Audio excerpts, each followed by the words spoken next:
കരുവന്നൂർ തട്ടിപ്പ് കേസിൽ പോലീസിനെ വിമർശിച്ച് ഹൈക്കോടതി. ജനങ്ങളെ കൊള്ളയടിച്ച സംഭവമായിട്ടും നടപടിയെടുക്കാൻ വൈകുന്നത് എന്തുകൊണ്ടാണെന്ന് കോടതി ആരാഞ്ഞു. ഇ.ഡി. വളരെ കൃത്യമായി അന്വേഷണം നടത്തുന്നുണ്ടല്ലോ എന്ന് കോടതി ചൂണ്ടിക്കാട്ടി.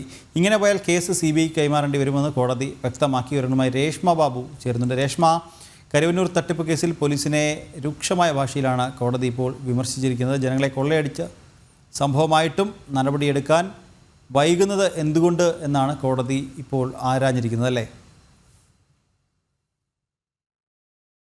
സഹകരണ ബാങ്ക് തട്ടിപ്പുമായി ബന്ധപ്പെട്ടുള്ള അന്വേഷണം പോലീസിന്റെ ഭാഗത്തു നിന്നും നീങ്ങുന്നുണ്ട്. അതോടൊപ്പം തന്നെയാണ് സമാന്തരമായിട്ട് എൻഫോഴ്സ്മെന്റ് ഡയറക്ടറേറ്റിന്റെ അന്വേഷണവും പുരോഗമിക്കുന്നത്. ഇതിലാണ് ഇപ്പോൾ ഹൈക്കോടതിയുടെ ഭാഗത്തു നിന്നും സംസ്ഥാന പോലീസിന് വിമർശനം ഉണ്ടായിരിക്കുന്നത്. 4 വർഷമായിട്ടും അന്വേഷണ പുരോഗതി എന്തുകൊണ്ടാണ് ഉണ്ടാകാത്തത്?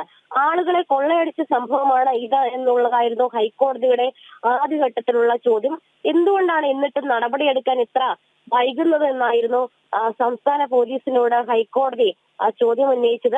4 വർഷമായിട്ടും ഈ കേസിൽ, അതായത് കരുവന്നൂർ സഹകരണ ബാങ്ക് തട്ടിപ്പ് കേസിൽ കുറ്റപത്രം സമർപ്പിച്ചിട്ടില്ല. അത് എന്തുകൊണ്ടാണെന്നും കോടതി ചോദ്യം ഉന്നയിച്ചിട്ടുണ്ട്. ഇ.ഡി. വളരെ കൃത്യമായിട്ട് അന്വേഷണം നടത്തുന്നുണ്ടല്ലോ എന്നുള്ള ഒരു നിരീക്ഷണം കൂടി ഹൈക്കോടതിയുടെ ഭാഗത്തു നിന്നും ഉണ്ടായിട്ടുണ്ട്. ഈ ഒരു സാഹചര്യത്തിൽ, അതായത് സംസ്ഥാന പോലീസ് ഇങ്ങനെയാണ് അന്വേഷണം നടത്തുന്നതെങ്കിൽ സ്വാഭാവികമായിട്ടും കേസ് CBIക്ക് കൈമാറേണ്ടി വരുമെന്നാണ് ഹൈക്കോടതി എടുത്തു പറയുക കൂടി ചെയ്തിട്ടുള്ളത്.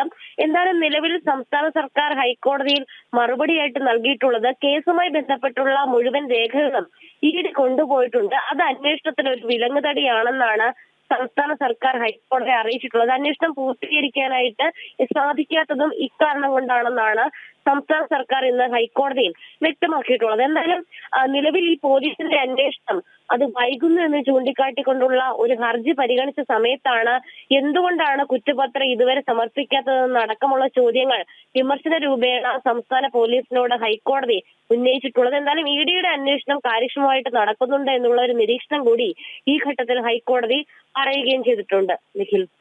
ശരി രേഷ്മ.